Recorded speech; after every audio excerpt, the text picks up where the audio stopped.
When a tree falls in the forest and no one is around to hear it, does it truly make a sound? That depends.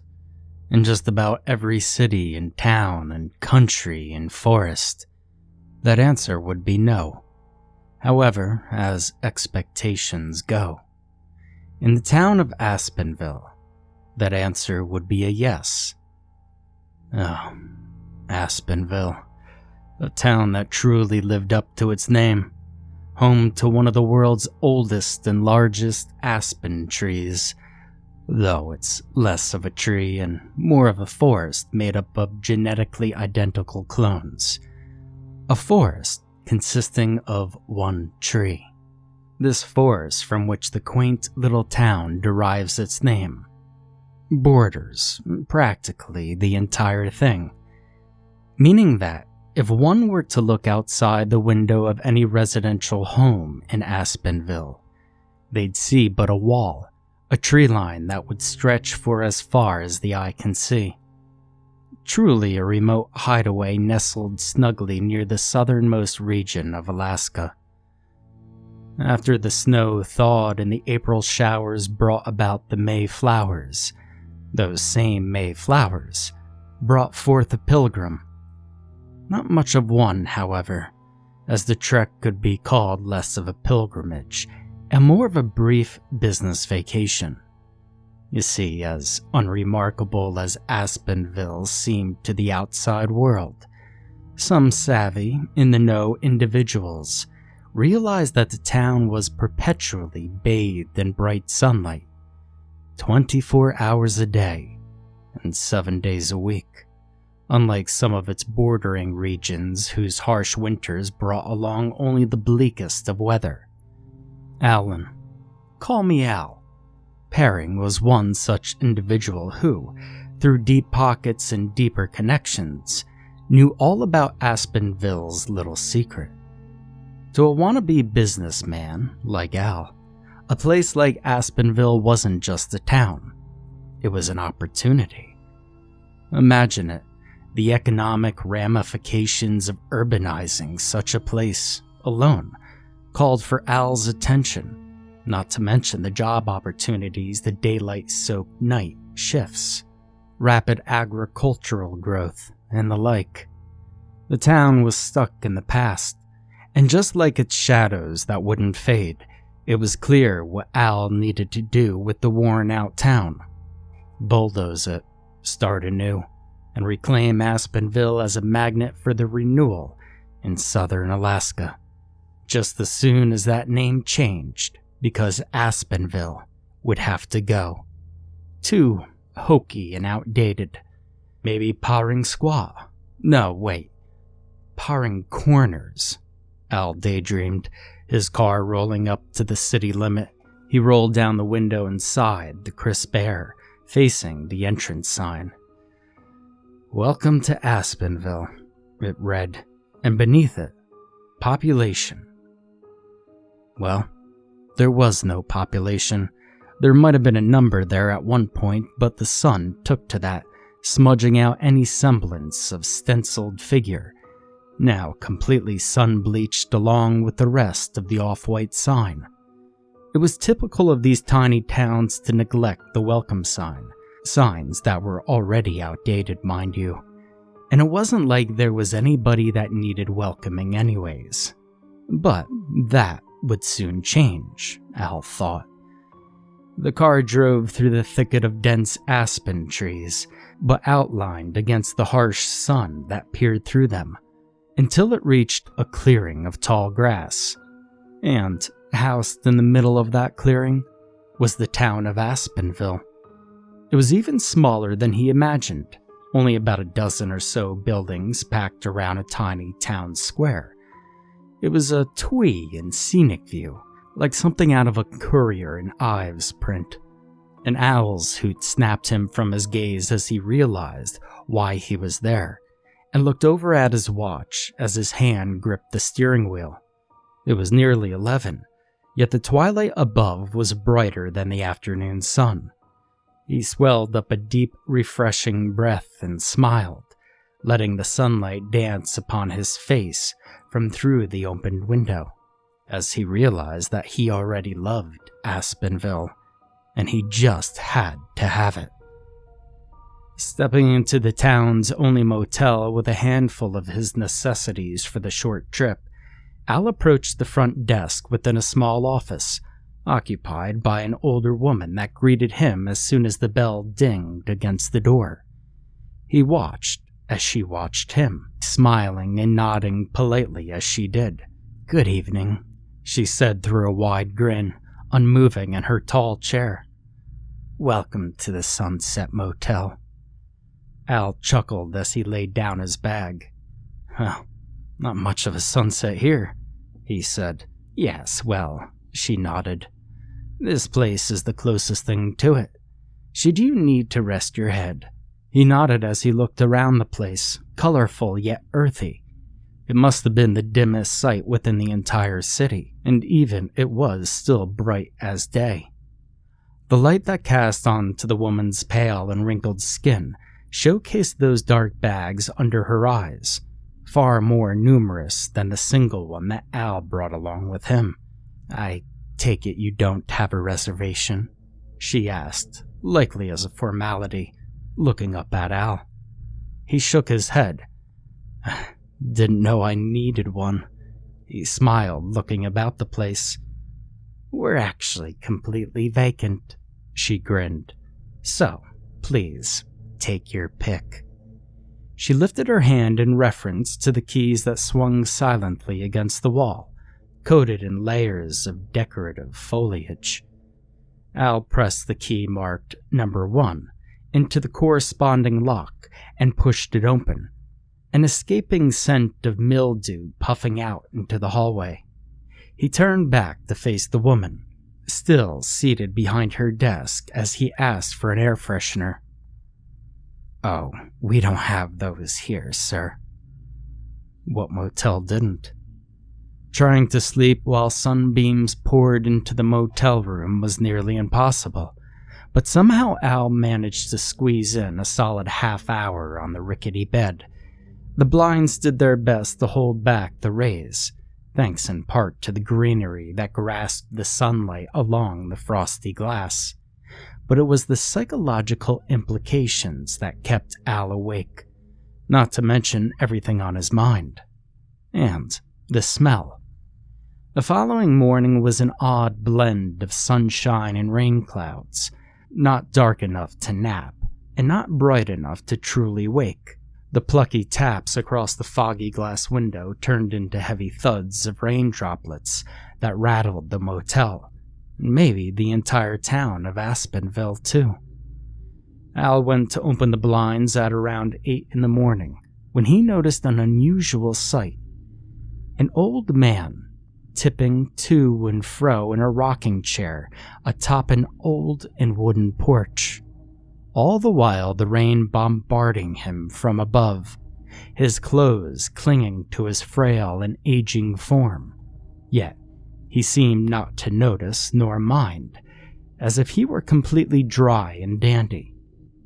When the rain let up, Al decided to take a short meander over to the man, carefully maneuvering mud puddles with his pristine shoes as he strolled about the town, feeling eyes watching him from unknown places. Yet none were present, aside from the old man's. "Mornin'," he spat, gesturing at Al as he continued to rock from behind the porch fence. As Al approached, his smile diminished. The man, despite being drenched in the thick rainwater, was burned. Parts of his already tanned skin peeled and seared from the sun like a badly cooked marshmallow, as fetid pus protruded from the cracks in his wrinkled face. The chair that clacked against the aged wood was also baked, licked clean of its once musky brown color in exchange for a sun-bleached bronze. The strangest part about him, however, was that his current condition didn't seem to dawn on the old man, who acted as though there was nothing wrong. Good morning," Al uneasily said, looking the sopping wet man up and down. Do you need a towel? The old-timer looked down and realized that he was soaked. Well, a little water never hurt nobody, he said. Al smiled back, though more out of jittering nerves than genuine happiness at this point. Well, what brings you by? The man asked with a dimply grin, the wrinkles on his face cracking deeper into his pores. I'm, just visiting. Was hoping somebody could tell me more about Aspenville. Well, what do you want to hear? The old man asked, still rocking and lifting a mug to his crevassed lips, overflowing with the scummy rainwater that dripped from the vine-covered roof that overhung above him. Al tried to put his concerns into words, trying not to make a face at the man's condition. Well, what happened to this place? Al asked. I mean, it's such a beautiful spot, yet it feels like a ghost town. The old man nodded and clicked, a stream of water dripping from his red nose. He looked up, prompting Al to do the same. Well, it's that sun, he said, failing to squint at the orange-yellow ball. Well, that sun's out here all day and night. Lots of folks can't sleep when the sun's out. Well, tell me about it, Al said, scratching behind his neck. Well, you a city slicker too, then, the old man asked. Al nodded. Well, city slickers. They don't do well out here. Well, that's why I'm, hoping to bring the city to you, Al said, unfolding and extending a piece of paper labeled Parring Corners, scribbled with a rush of plans he had drawn late into the bright night with his trusty carpenter's pencil, now fidgeting with his sweaty palm. The old man's unblinking eyes grew narrow as they washed over the plans, then darting to that trusty pencil. You a biter? Excuse me? Al said, not expecting that question out of all that could have been asked. The old man lifted his dried-out finger toward the hand cupped around the carpenter's pencil, lined with tiny tooth marks. Oh, yeah, I guess. Did you taste it? The old man said, folding back up the plans. Did I taste the cedar wood that pencil's made from? Or did you forget it takes a dead tree to make a pencil? Well, how about this paper? He said, lifting it back up to Al, who accepted it apprehensively. You think paper just grows on trees? It does. He hoarsely chuckled. And they kill the whole damn thing because of it. A couple of similar cedar and ponderosa bid it just for you to scribble all that nonsense, he said as his trembling finger continued to point at the page, his unblinking eyes staring soberly into Al's. Well, you think you're just gonna walk into our town and act like you own the place just because you got some paper? He chuckled grimly. No. And if you try to run this town into the ground, it will come back up. See, this town's been buried before, but it always winds up seeing the light. Al stood, unsure of what to say. He crinkled the paper up and shoved it back within his coat. I didn't mean to offend you, sir, he said with a lowered voice. I just see so many opportunities with this place. Take that sunlight, for instance, Al said, pointing above him. Can you imagine the productivity of... Well, I bet your daddy was just like you. The old-timer interrupted. Or maybe your daddy's daddy. Am I wrong? Al shook his head against the sun. My father, Al admitted. He wanted me in the family business. Paid for my way through school and...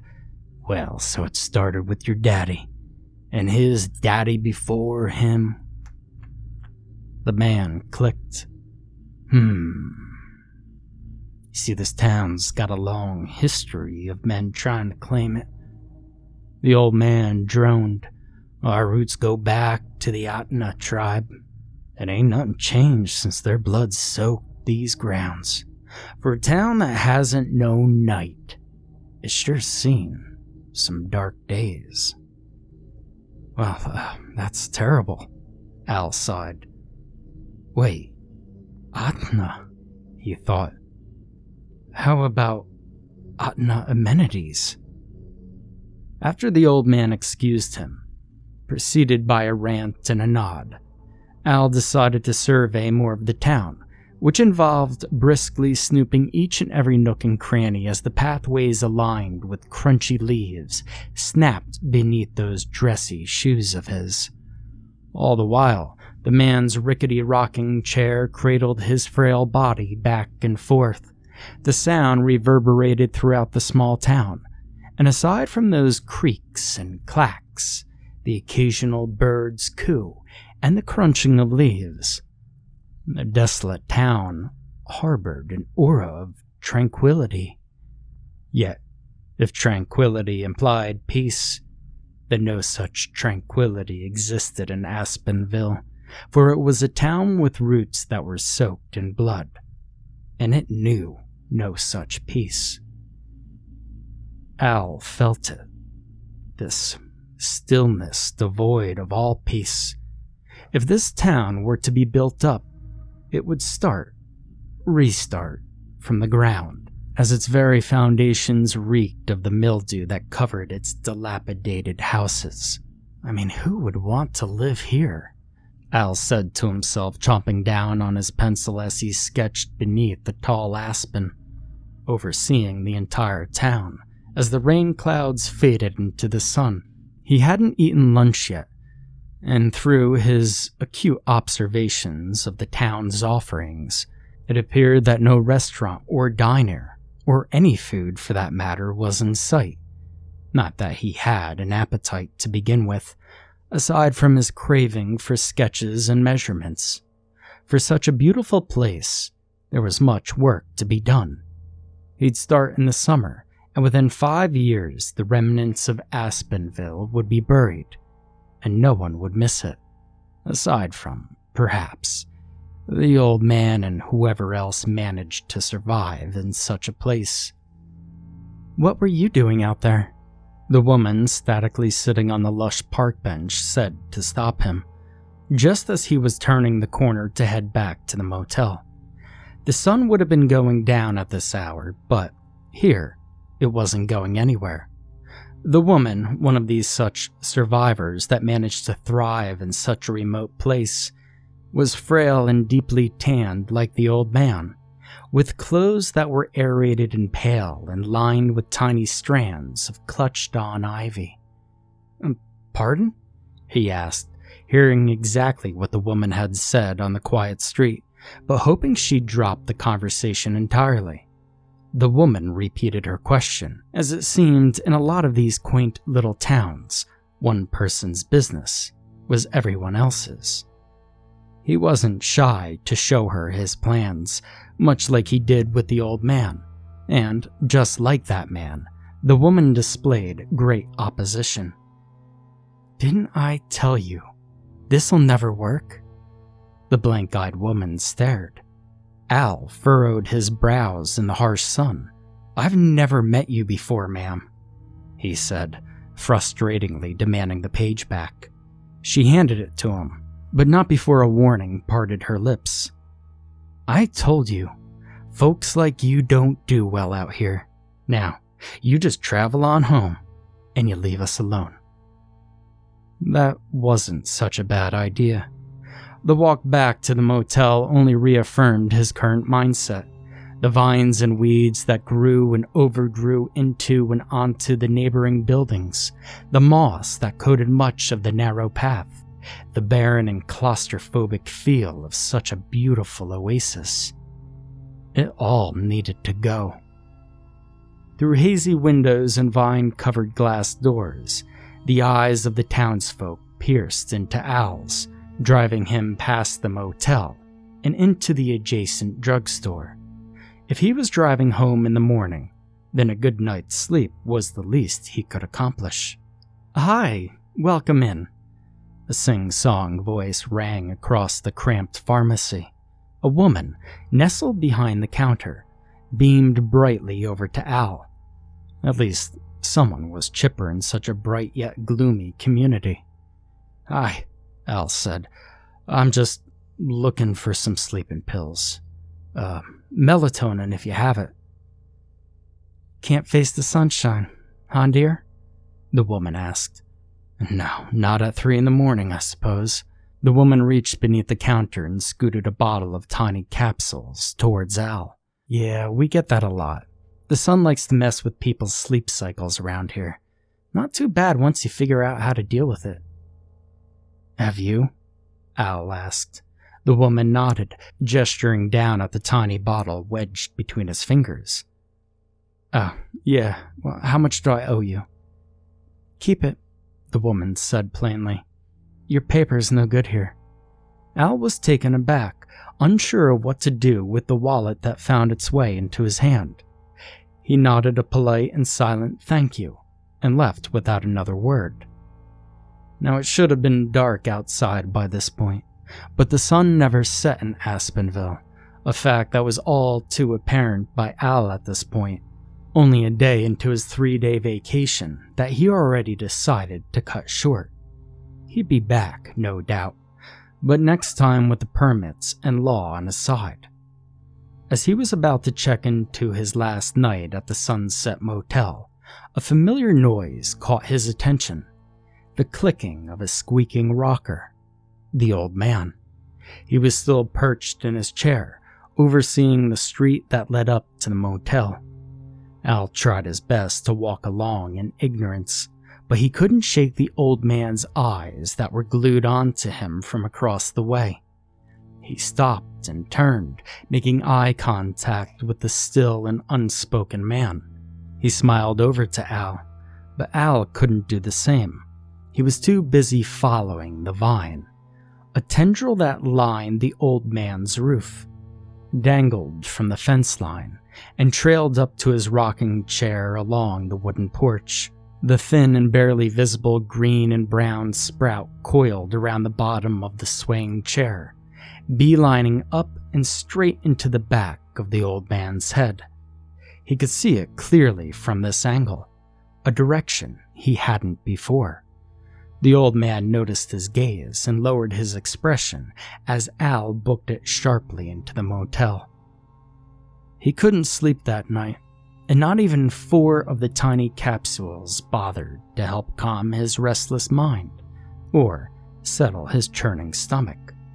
After about 3 hours of tossing and turning, Al decided to check out from Aspenville. He packaged his bag and crept out of the room, careful not to awaken anyone, though he knew he was alone aside from the motel staff, at least the woman who checked him in. He pushed open the motel office door with a jingle, and, sitting in the same spot, was the woman, silhouetted by the sunlight that covered the window behind her.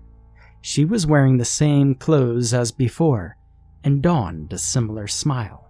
"Aw, dear, checking out so soon." She frowned, unable to hide the hidden joy on her face, which sent chills into Al. Yeah," Al stammered. "I have some business to take care of." "Well, I never caught your name," the woman said plainly. "It's, Alan. You could call me Al." "Al, I hope you've enjoyed your stay. And as I like to say, you can always take a person out of Aspenville, but you can never take Aspenville out of a person." Al plastically grinned, dropping the key onto the counter and seeing his way outside, out into the 4 a.m. sunlight. He loaded his car with his bag and took off down the lonesome road toward the highway, forcibly driving past the old man who was still rocking back and forth, a smile playing upon his sun-bleached cheeks. Did anyone even bother to sleep in this godforsaken town? Alan Parring's body was discovered by authorities 4 days later after his trip to Aspenville, after failing to appear at a Monday morning meeting, a meeting that he always attended. When authorities were called to check in on the businessman in question, they indicated that a particular foul odor was emitting from Parring's condominium. Inside, the investigation made a grisly discovery. Alan, sprawled out on his mattress, was dead, his face contorted into an expression of sheer anguish. Vines and leaves protruded from behind his eyes, forcibly pushing them out of the way to reach the sunlight pouring in from the second-story window. His mouth, a mess of green, woven sprigs that choked out his throat, an esophagus lined the inside with a leafy-colored moss. The condo itself was murky, with fragments of plant life swirling around in the air where the sunlight crept through the blinds, and scattered seeds found their way nestled into the carpet alongside an empty pill bottle. Alan Parring's body was laid to rest a week after it was discovered, buried into the ground, planted into the earth.